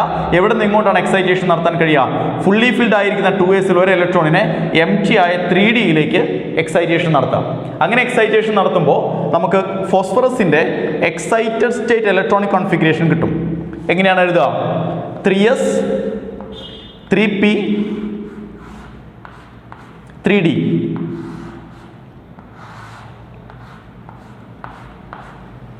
ഓക്കെ, 3sൽ 2 ഇലക്ട്രോൺ, 3sൽ 2 ഇല്ല കേട്ടോ. 3sൽ പണ്ടായിരുന്നു 2 ഇലക്ട്രോൺ, അതിൽ നിന്ന് ഒരെണ്ണത്തെ നമ്മൾ ഓടിച്ചു വിട്ടു. അപ്പോൾ 1 ഇലക്ട്രോണേ ഉള്ളൂ. 3pയിൽ 3 ഇലക്ട്രോൺസ്. നേരത്തെ വെറുതെ കിടന്നിരുന്ന 3dയിൽ ഇപ്പോൾ 1 ഇലക്ട്രോൺ. 1 2 3 4 5 ഹാഫ് ഫിൽഡ് ഓർബിറ്റൽസ് ആയി. 5ഉം എന്ത് ചെയ്യണം? ഹൈബ്രിഡൈസേഷനിൽ പങ്കെടുക്കണം. കാരണം 5 സിഗ്മ ബോണ്ടുകൾ ഫോം ചെയ്യുന്നുണ്ട്. അപ്പോൾ ഈ 5 പേരെയും ഉൾപ്പെടുത്തിയിട്ട് നമ്മളൊരു ബോക്സ് വരയ്ക്കുക. അപ്പോൾ കാണുന്ന ആളുകൾക്ക് മനസ്സിലാവും ഈ 5 ഓർബിറ്റൽസ് ആണ് ഹൈബ്രിഡൈസേഷനിൽ പങ്കെടുക്കുന്നത്. ഈ 5 പേരും പങ്കെടുത്താൽ എത്ര ഹൈബ്രിഡ് ഓർബിറ്റൽസ് ഫോം ചെയ്യും? ഒരേ ഷേപ്പും ഒരേ എനർജിയുമുള്ള 5 ഹൈബ്രിഡ് ഓർബിറ്റൽസ് ഫോം ചെയ്യും. ഓക്കെ, എല്ലാ ഹൈബ്രിഡ് ഓർബിറ്റൽസും ഹാഫ് ഫിൽഡ് ആണ്. ഇത് ഏത് ഹൈബ്രിഡൈസേഷൻ ആണ്? ഒരു s orbital, 3 p orbital, 1 d orbital. sp3d hybridization ആണ്. ക്ലിയർ ആണല്ലോ? അപ്പോൾ ഇത് 5ഉം sp3d ഹൈബ്രിഡൈസ്ഡ് ഓർബിറ്റൽസ് ആണ്. ഇനി ഈ 5 sp3d ഹൈബ്രിഡ് ഓർബിറ്റൽസ് ഫോസ്ഫറസിന് ചുറ്റും എങ്ങനെയാണ് ഓറിയന്റഡ് ആവുക? നമുക്കറിയാം 5 ഇലക്ട്രോൺ പെയറുകൾ വന്നപ്പോൾ നമ്മൾ ഡിപ്പെൻഡ് ചെയ്ത സ്ട്രക്ചർ ഏതാ? VSEPR തിയറിയിൽ ട്രയഗണൽ ബൈപിരമിഡൽ ആണ്. അപ്പോൾ ആ ഓറിയന്റേഷൻ തന്നെയാണ് ഫോസ്ഫറസിന് ചുറ്റും. ഈ 5 അവിടെ ഇലക്ട്രോൺ പെയറുകൾ എന്ന് പറഞ്ഞു, ഇവിടെ ഹൈബ്രിഡ് ഓർബിറ്റൽസ് എന്ന് പറയുന്നു എന്നുള്ളതല്ലാതെ വേറെ ഒരു മാറ്റമില്ല. അപ്പോൾ 5 ഹൈബ്രിഡ് ഓർബിറ്റൽസിൽ ഒരെണ്ണം ഒരു ട്രയാങ്കിളിന്റെ ഒരു കോർണറിലേക്ക്, രണ്ടാമത്തേത് ട്രയാങ്കിളിന്റെ രണ്ടാമത്തെ കോർണറിലേക്ക്, മൂന്നാമത്തെ ട്രയാങ്കിളിന്റെ മൂന്നാമത്തെ കോർണറിലേക്ക്. ഈ 3 പേർക്കും ഇടയിൽ 120 ഡിഗ്രി ആംഗിൾ ആണ് ഡിഫറൻസ് ഉണ്ടാവുക. ഓക്കെ, ഇനി നാലാമത്തെയോ ഈ പ്ലെയിനിന് മുകളിലേക്ക്, അഞ്ചാമത്തേത് ഈ പ്ലെയിനിന് താഴേക്ക്. ഇങ്ങനെയാണ് 5 ഹൈബ്രിഡ് ഓർബിറ്റലുകളെ ഫോസ്ഫറസിന് ചുറ്റും നമ്മൾ അറേഞ്ച് ചെയ്യേണ്ടത്. കാരണം ഒരു സെൻട്രൽ ആറ്റത്തിന് ചുറ്റും 5 ഇലക്ട്രോൺ പെയറുകൾ വന്നാൽ നമ്മൾ എങ്ങനെയാണോ അറേഞ്ച് ചെയ്യേണ്ടത് അതേ മെത്തേഡ് തന്നെയാണ്. മാത്രമല്ല ഈ 3 ഹൈബ്രിഡ് ഓർബിറ്റലുകളെ നമ്മൾ ഇക്വറ്റോറിയൽ ഓർബിറ്റലുകൾ എന്നും ഈ 2 ആക്സിയൽ ഓർബിറ്റലുകൾ എന്നും വിളിക്കും. അതൊക്കെ VSEPR തിയറി നമ്മൾ കട്ടെടുത്താണ്. മാത്രമല്ല ഈ ആക്സിയൽ ഓർബിറ്റലും ഇക്വറ്റോറിയൽ ഓർബിറ്റലും തമ്മിലുള്ള ആംഗിൾ എന്ന് പറഞ്ഞാൽ എത്രയാണ്? 90 ഡിഗ്രി ആയിരിക്കും. ഇതൊക്കെ നമുക്കറിയാം. അപ്പൊ 5 ഓർബിറ്റൽസ് റെഡിയാണ്. ആരുമായിട്ട് ഓവർലാപ്പ് ചെയ്യാൻ? ഓരോ ക്ലോറിൻ ആറ്റവുമായിട്ട്. ക്ലോറിൻ ഏത് ഓർബിറ്റിൽ വെച്ചാണ് ഓവർലാപ്പ് ചെയ്യാം? ക്ലോറിന്റെ ഇലക്ട്രോണിക് കോൺഫിഗറേഷൻ നമ്മൾ ആദ്യം പഠിച്ചതാണ്. ബെറിലിയം ക്ലോറൈഡിൽ നമ്മൾ ക്ലോറിന്റെ ഇലക്ട്രോണിക് കോൺഫിഗറേഷൻ എഴുതിയപ്പോൾ ക്ലോറിന്റെ ഏത് ഓർബിറ്റിലാണ് ഹാഫ് ഫീൽഡ് ഓർബിറ്റിൽ? ക്ലോറിന്റെ 3p ഓർബിറ്റലിൽ ഒരെണ്ണം ഹാഫ് ഫീൽഡ് ആണ്. ആ ഒരു 3p ഓർബിറ്റിൽ വെച്ചാണ് ക്ലോറിൻ ഓവർലാപ്പ് ചെയ്യുക. ഓരോ ക്ലോറിൻ ആറ്റവും അതിന്റെ 3p ഓർബിറ്റിൽ വെച്ച്, ഹാഫ് ഫീൽഡ് 3p ഓർബിറ്റിൽ വെച്ച് ഓവർലാപ്പ് ചെയ്യും. അപ്പോൾ ആദ്യത്തെ ഹൈബ്രിഡ് ഓർബിറ്റിൽ ഫസ്റ്റ് ക്ലോറിന്റെ 3p ഓർബിറ്റലുമായിട്ട് ഓവർലാപ്പ് ചെയ്തു. രണ്ടാമത്തെ ഹൈബ്രിഡ് ഓർബിറ്റിൽ രണ്ടാമത്തെ ക്ലോറിന്റെ 3p ഓർബിറ്റലുമായിട്ട്, മൂന്നാമത്തെ ഹൈബ്രിഡ് ഓർബിറ്റിൽ മൂന്നാമത്തെ ക്ലോറിന്റെ 3p ഓർബിറ്റലുമായിട്ട്, നാലാമത്തെ ഹൈബ്രിഡ് ഓർബിറ്റിൽ നാലാമത്തെ ക്ലോറിന്റെ 3p ഓർബിറ്റലുമായിട്ട്, അഞ്ചാമത്തെ ഹൈബ്രിഡ് ഓർബിറ്റിൽ അഞ്ചാമത്തെ ക്ലോറിന്റെ 3p ഓർബിറ്റലുമായിട്ട്. അങ്ങനെ 5 ക്ലോറിൻ ആറ്റങ്ങളും അവരുടെ ഹാഫ് ഫിൽഡ് 3p ഓർബിറ്റൽ ഉപയോഗിച്ച് ഈ 5 ഹൈബ്രിഡ് ഓർബിറ്റലുകളെ ഓവർലാപ്പ് ചെയ്തു. അങ്ങനെ ഓവർലാപ്പ് ചെയ്താൽ ഈ ഓർബിറ്റൽസ് എല്ലാം എന്തായിട്ട് മാറും? ഫുള്ളി ഫിൽഡ് ആയിട്ട് മാറും. അങ്ങനെ ഫുള്ളി ഫിൽഡ് ആയിട്ട് മാറുമ്പോൾ നിങ്ങൾ ഓർക്കണം, ഇതിൽ ഓരോ ഓർബിറ്റലിലെയും ഓരോ ഇലക്ട്രോൺ നമ്മുടെ ക്ലോറിന്റെ ഇലക്ട്രോണുകളാണ് എന്ന് ഓർക്കുക. ഓർത്താൽ മാത്രം പോരാ, അത് വൃത്തിയായിട്ട് എഴുതി കാണിക്കുകയും വേണം. എന്നാൽ മാത്രമേ കാണുന്ന ആൾക്ക് അത് മനസ്സിലാവുള്ളൂ. നിങ്ങൾക്ക് മാത്രം മനസ്സിലാവേണ്ട യാതൊരു കാര്യം നിങ്ങൾക്കില്ല. അത് പേപ്പറിൽ എഴുതിയാൽ മാത്രമാണല്ലോ മറ്റൊരാൾക്ക് അത് മനസ്സിലാവുക. മറ്റൊരാൾക്ക് മനസ്സിലായാലാണല്ലോ നിങ്ങൾക്ക് അതിന്റെ മാർക്ക് കിട്ടുക. അപ്പൊ അത് ആലോചിക്കുക. ഇത് നിങ്ങൾ മറന്നു പോകരുത് ഇങ്ങനെ എഴുതാൻ, കേട്ടോ. ഓക്കെ, ഇനി ഈ ഷേപ്പ് നമ്മൾ ബോണ്ട് മാത്രം വരയ്ക്കുവാണെങ്കിൽ നമ്മൾ എങ്ങനെ വരയ്ക്കുക? ഇവിടെ വരയ്ക്കാൻ ഞാനത് ഫോസ്ഫറസ്. ഈ 5ഉം സിഗ്മ ബോണ്ടാണ് കേട്ടോ. ഇതെല്ലാം സിഗ്മ ബോണ്ടുകളാണ്. ഇവിടെ ഒരു സിഗ്മ ബോണ്ട്, ഇവിടെ 2 സിഗ്മ ബോണ്ട്, ഒരെണ്ണം മുകളിലേക്ക് ഒരെണ്ണം താഴേക്ക്. So this is the shape of PCl5 molecule and the shape is called as. ഈ 2 ബോണ്ടുകൾക്കിടയിലുള്ള ആംഗിൾ 120 ഡിഗ്രി, ഈ 2 ബോണ്ടുകൾക്കിടയിലുള്ള ആംഗിൾ 90 ഡിഗ്രി. ഈ 3 ബോണ്ടുകളെ നമ്മൾ എന്താ വിളിക്കുക? ഇക്വറ്റോറിയൽ ബോണ്ടുകൾ എന്ന് വിളിക്കും. ഈ 2 ബോണ്ടുകളെ നമ്മൾ എന്താ വിളിക്കുക? ആക്സിയൽ ബോണ്ടുകൾ എന്ന് വിളിക്കും. And this geometry is called as trigonal bipyramidal geometry. ഇനിയിപ്പോൾ ഞാൻ അതിന്റെ ഷേപ്പ് ഒന്നും വരയ്ക്കുന്നില്ല, നിങ്ങൾക്ക് അറിയാലോ എങ്ങനെയാണ് വരയ്ക്കുക എന്നുള്ളത്. VSEPR പറഞ്ഞതുപോലെ തന്നെയാണ്. പക്ഷെ അതിനെ നമ്മൾ ഇലക്ട്രോൺ പെയറുകൾ വെച്ചുകൊണ്ടുള്ള ഒരു ജസ്റ്റിഫിക്കേഷന് പകരം ഹൈബ്രിഡ് ഓർബിറ്റലുകൾ വെച്ച് ഒരു ജസ്റ്റിഫിക്കേഷൻ കൊടുത്തു എന്ന് മാത്രമേ ഉള്ളൂ. ഓക്കെ, അപ്പോൾ sp3d എന്ന് പറയുന്ന ഹൈബ്രിഡൈസേഷൻ എങ്ങനെയാണ്, എപ്പോഴാണ് എന്നുള്ള കാര്യങ്ങളെല്ലാം നമ്മൾ പറഞ്ഞു. നമ്മൾ പോകുന്നത് അടുത്ത ടൈപ്പ് ഓഫ് ഹൈബ്രിഡൈസേഷനിലേക്കാണ്. Last type of hybridisation sp3d2. Okay, sp3d2 എന്ന് പറയുമ്പോൾ ഏതൊക്കെ ഓർബിറ്റൽസ് ആണ് ഹൈബ്രിഡൈസേഷനിൽ പങ്കെടുക്കുക? s orbital, p orbital, d orbital. എത്ര എണ്ണം? ഒരു s orbital, 3 p orbital, 2 d orbital. അപ്പോൾ ടോട്ടൽ എത്ര ഓർബിറ്റൽസ് പങ്കെടുക്കുന്നുണ്ട്? 6 ഓർബിറ്റൽസ് പങ്കെടുക്കുന്നുണ്ട്. അപ്പോൾ എത്ര ഹൈബ്രിഡ് ഓർബിറ്റൽസ് ഫോം ചെയ്യും? 6 ഹൈബ്രിഡ് ഓർബിറ്റൽസ് ഫോം ചെയ്യും. ക്ലിയർ ആണല്ലോ അല്ലേ? ഓക്കെ, ഇതിന് ഏറ്റവും നല്ല എക്സാമ്പിൾ ആണ് സൾഫർ ഹെക്സാ ഫ്ലൂറൈഡ്, SF6 എന്ന് പറയുന്ന മോളിക്യൂൾ. സെൻട്രൽ ആറ്റമായ sulphur, atomic number 16, electronic configuration നിയോണിന്റെ കോൺഫിഗറേഷന് ശേഷം 3s2, 3p4, 3d0. ശരിയല്ലേ? 3d നമ്മൾ എഴുതാത്തത് അവിടെ 0 ഇലക്ട്രോൺസ് ആയതുകൊണ്ടാണ്. പക്ഷെ ഇവിടെ നമുക്കത് ആവശ്യമുണ്ട്. ഞാൻ അവിടെ 3d0 എന്ന് എഴുതാണ്. അപ്പോൾ നമ്മൾ ഈ വാലൻസ് ഓർബിറ്റൽസിന്റെ ബോക്സുകൾ വരയ്ക്കുമ്പോൾ 3s, 3p ആൻഡ് 3d അല്ലേ? 5 ബോക്സ് 3dക്ക്. 1 2 3 4 5. This is 3s, 3p, 3d, 2 electrons in 3s, 4 electrons in 3p and 0 electron in 3d. This is the ground state configuration of sulfur. ഈ സ്റ്റേറ്റിൽ നമുക്ക് ഹൈബ്രിഡൈസേഷൻ നടത്തിയാൽ മതിയോ, അതോ നമ്മളിതിനെ എക്സൈറ്റ് ചെയ്യിക്കണോ എന്നാണ് ഇനി നമ്മൾ ആലോചിക്കേണ്ടത്. നോക്കിക്കോ, സൾഫർ എത്ര സിഗ്മ ബോണ്ടുകൾ ഫോം ചെയ്യണം? 6 ഫ്ലൂറിൻ, 6 ഫ്ലൂറിനുമായി 6 സിഗ്മ ബോണ്ട് ഫോം ചെയ്യണം. അപ്പോൾ സൾഫറിന് എത്ര ഹാഫ് ഫിൽഡ് ഓർബിറ്റൽസ് ഉപയോഗിക്കേണ്ടി വരും? 6 ഹാഫ് ഫിൽഡ് ഓർബിറ്റൽസ് ഉപയോഗിക്കേണ്ടി വരും. ഇവിടെ 2 എണ്ണേ ഉള്ളൂ. ഈ 2 എന്നുള്ളത് 6 ആക്കാൻ എന്താ വഴി? ഈ 3pയിലെ ഈ 2 ഇലക്ട്രോൺസിൽ ഒരെണ്ണത്തെ നമുക്ക് എന്ത് ചെയ്യാം? ഈ 3dയിലേക്ക് എക്സൈറ്റ് ചെയ്യിക്കാം. ഈ 3sലെ 2 ഇലക്ട്രോൺസിൽ ഒരെണ്ണത്തെ നമ്മൾ എന്ത് ചെയ്യാം? ഈ 3dയിലേക്കും എക്സൈറ്റ് ചെയ്യിക്കാം. അപ്പോൾ ഇത്രയും സമയം നമ്മൾ ഒരു എക്സൈറ്റേഷനെ കുറിച്ച് മാത്രമേ പറഞ്ഞിരുന്നുള്ളൂ. ഇവിടെ നമ്മൾ 2 എക്സൈറ്റേഷൻ ചെയ്യിപ്പിക്കുകയാണ്. അപ്പോൾ അങ്ങനെ ചെയ്യിപ്പിക്കുമ്പോൾ നിങ്ങൾക്ക് സൾഫറിൻ്റെ എക്സൈറ്റഡ് സ്റ്റേറ്റ് ഇലക്ട്രോണിക് കോൺഫിഗറേഷൻ കിട്ടും. എക്സൈറ്റഡ് സ്റ്റേറ്റ് ഇലക്ട്രോണിക് കോൺഫിഗറേഷൻ നമ്മൾ നോക്കുന്ന സമയത്ത് 3s 3p 3d 3sൽ 3dയിൽ 5 ഓർബിറ്റൽസ്. ഓക്കെ, 3sൽ 2 ഇലക്ട്രോൺസ് ആയിരുന്നു, ഒരെണ്ണത്തെ എക്സൈറ്റ് ചെയ്യിച്ചു, ഒരെണ്ണമായി. ഇവിടെ 2 ആയിരുന്നു, 1 ആയി. 1 1 1 1. എത്ര ഹാഫ് ഫിൽഡ് ഓർബിറ്റൽസ് ആയി? 1 2 3 4 5 6 ഹാഫ് ഫിൽഡ് ഓർബിറ്റൽസ് ആയി. ഈ 6 ഹാഫ് ഫിൽഡ് ഓർബിറ്റൽസ് ഹൈബ്രിഡൈസേഷനിൽ പങ്കെടുക്കണം. കാരണം 6 സിഗ്മ ബോണ്ടുകൾ വേണം. 6 സിഗ്മ ബോണ്ടുകൾ ഫോം ചെയ്യണമെന്നുണ്ടെങ്കിൽ ഈ 6 ഹാഫ് ഫിൽഡ് ഓർബിറ്റലുകളും ഹൈബ്രിഡൈസേഷനിൽ പങ്കെടുക്കണം. അങ്ങനെ 6 ഓർബിറ്റലുകളും പങ്കെടുക്കുമ്പോൾ നിങ്ങൾക്ക് എത്ര ഹൈബ്രിഡ് ഓർബിറ്റൽസ് കിട്ടും? 6 ഹൈബ്രിഡ് ഓർബിറ്റൽസ് കിട്ടും. ഒരേ എനർജിയും ഒരേ ഷേപ്പുമുള്ള 6 ഹൈബ്രിഡ് ഓർബിറ്റൽസ്. ഓക്കെ, എല്ലാവരും സിംഗിളി ഒക്യുപ്പൈഡ് ആണ്, ഹാഫ് ഫിൽഡ് ആണ്. And this is sp3d2 hybridization. ഒരു s orbital, 3 p orbital, 2 d orbital, sp3d2 hybridized orbitals ആണിത്. അപ്പോൾ 6 ഓർബിറ്റൽസ് ആണ്, ഹൈബ്രിഡ് ഓർബിറ്റൽസ് ആണ് ഫോം ചെയ്തത്. ഈ 6 ഹൈബ്രിഡ് ഓർബിറ്റൽസ് സൾഫറിന് ചുറ്റും എങ്ങനെ ഓറിയന്റ് ചെയ്താലാണ് മിനിമം റിപ്പൽഷൻ കിട്ടുക? ഒക്ടാഹീഡ്രൽ ഷേപ്പിൽ ഓറിയന്റ് ചെയ്താൽ അല്ലേ? സൾഫറിന് ചുറ്റും ഒക്ടാഹീഡ്രൽ ഷേപ്പിൽ വേണം ഈ 6 ഓർബിറ്റൽസ് ഓറിയന്റ് ചെയ്യാൻ.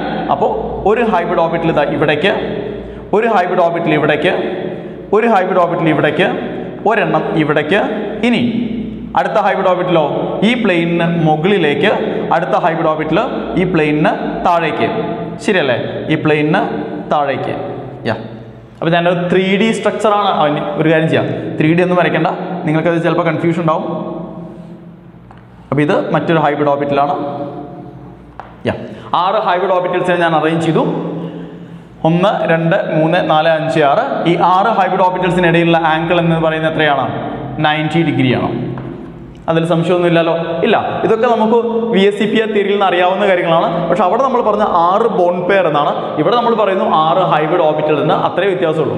ശരി, ഇനി ഓവർലാപ്പിംഗ് ആരുമായിട്ടാണ് ഓവർലാപ്പിംഗ്? ഫ്ലൂറിനുമായിട്ടാണ്. ഫ്ലൂറിന്റെ ഏത് ഓർബിറ്റലുമായിട്ടാണ് ഓവർലാപ്പ് ചെയ്യുക? ഫ്ലൂറിന്റെ ഹാഫ് ഫിൽഡ് ഓർബിറ്റലുമായിട്ടാണ് ഓവർലാപ്പ് ചെയ്യുക. ഫ്ലൂറിന്റെ ഹാഫ് ഫിൽഡ് ഓർബിറ്റൽ ഏതാ? p ഓർബിറ്റലാണ് അല്ലേ? ഇലക്ട്രോണിക് കോൺഫിഗറേഷൻ മുമ്പ് നമ്മൾ എഴുതിയതാണ്. BF3യുടെ സ്ട്രക്ചർ പറഞ്ഞപ്പോൾ അവിടെ 2p ഓർബിറ്റലാണ് ഫ്ലൂറിന്റെ ഹാഫ് ഫിൽഡ് ആയിട്ടുള്ളത്. അപ്പോൾ ഇതിൽ ഓരോ ഹൈബ്രിഡ് ഓർബിറ്റലും ഹാഫ് ഫിൽഡ് 2p ഓർബിറ്റലുകളുമായിട്ട് ഓവർലാപ്പ് ചെയ്യും. ഓരോ 2p ഓർബിറ്റലിന്റെ ഉടമസ്ഥൻ ആരാണ്? ഓരോ ഫ്ലൂറിനാറ്റമാണ്. ഓക്കെ,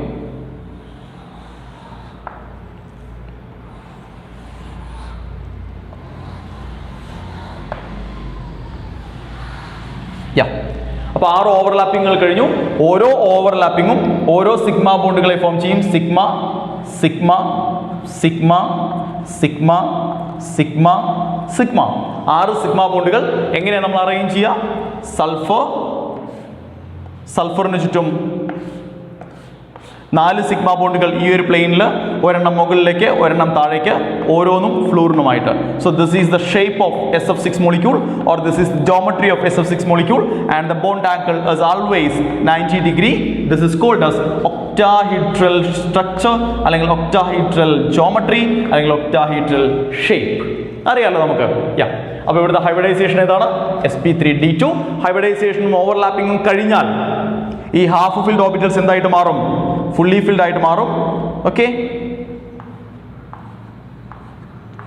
ഓരോ ഫുള്ളി ഫിൽഡ് ഓർബിറ്റലിലെയും രണ്ടാമത്തെ ഇലക്ട്രോൺസ് ഫ്ലൂറിന്റെ സംഭാവനയാണ് എന്ന് വളരെ കൃത്യമായിട്ട് നമ്മൾ അവിടെ മെൻഷൻ ചെയ്ത് വെക്കണം. ഇല്ലെങ്കിൽ നമ്മുടെ മാർക്ക് പോകും. അപ്പോൾ കൃത്യമായിട്ട് അതവിടെ മെൻഷൻ ചെയ്ത് വെക്കുക. ഓക്കെ, സോ ഇങ്ങനെയാണ് SF6 എന്ന് പറയുന്ന മോളിക്യൂൾ ഫോം ചെയ്യുന്നതും അവിടെ sp3d2 എന്ന് പറയുന്ന ഹൈബ്രിഡൈസേഷൻ നടക്കുന്നതും ഇങ്ങനെയാണ്. അപ്പോൾ ഇപ്പം നിങ്ങൾക്ക് ഏതൊക്കെ തരം ഹൈബ്രിഡൈസേഷൻസ് ആണുള്ളത് എന്ന് മനസ്സിലായി. ഇനി ഇത്രയും ഹൈബ്രിഡൈസേഷൻസ് മാത്രമല്ല, ഇതിലും കൂടുതൽ ഹൈബ്രിഡൈസേഷൻസ് വരുന്നുണ്ട്. പക്ഷെ അതൊന്നും തൽക്കാലം നമുക്ക് നമ്മുടെ സിലബസിൽ പറയുന്നില്ല. തൽക്കാലം നമ്മൾ ബോർഡ് എക്സാമിന് ഇത്രയും ഹൈബ്രിഡൈസേഷൻസും ഇത്രയും മോളിക്യൂൾസിനെ കുറിച്ചും മാത്രം അറിഞ്ഞിരുന്നാൽ മതി. ഇതിൽ കൂടുതൽ നമ്മൾ അറിയേണ്ടി വരുന്നത് നമ്മൾ എൻട്രൻസ് എക്സാം, കോമ്പറ്റേറ്റീവ് എക്സാമുകളൊക്കെ അറ്റൻഡ് ചെയ്യാൻ പോകുന്ന സമയത്താണ് ഇതിൽ കൂടുതൽ ഹൈബ്രിഡൈസേഷൻസും എക്സാമ്പിൾ മോളിക്യൂളുകളും ഒക്കെ നമ്മൾ അറിയേണ്ടത്. കാര്യം നിങ്ങൾക്ക് ക്ലിയർ ആണേ? ഓക്കെ. അപ്പോൾ ഏതൊക്കെയാണ് hybridisation? sp2, sp3, sp3d, sp3d2, 5 types of hybridisation. അതിനെല്ലാം ഞാൻ എക്സാമ്പിൾ സഹിതം വിശദമായി കാര്യങ്ങൾ പറഞ്ഞിട്ടുണ്ട്. അപ്പോൾ വാലൻസ് ബോണ്ട് തിയറി നമ്മൾ ഇവിടെ അവസാനിപ്പിക്കുകയാണ്. ഓക്കെ. വാലൻസ് ബോണ്ട് തിയറിയിൽ നിന്ന് നമ്മൾ മനസ്സിലാക്കിയ കാര്യം, ഒരു കോവാലന്റ് ബോണ്ട് എങ്ങനെ ഫോം ചെയ്യുന്നു എന്നതിനെ കുറിച്ച് കുറച്ചുകൂടി ക്ലിയർ ആയ ഒരു വിശദീകരണം നമുക്ക് വാലൻസ് ബോണ്ട് തിയറിയിൽ നിന്ന് കിട്ടി. എന്താണ് വാലൻസ് ബോണ്ട് തിയറി പറഞ്ഞത്? ഒരു കോവാലന്റ് ബോണ്ട് ഫോം ചെയ്യുന്നത് ഹൈബ്രിഡൈസ്ഡ് അറ്റോമിക് ഓർബിറ്റൽസിന്റെ ഓവർലാപ്പിംഗ് വഴിയാണ്. ഓക്കെ.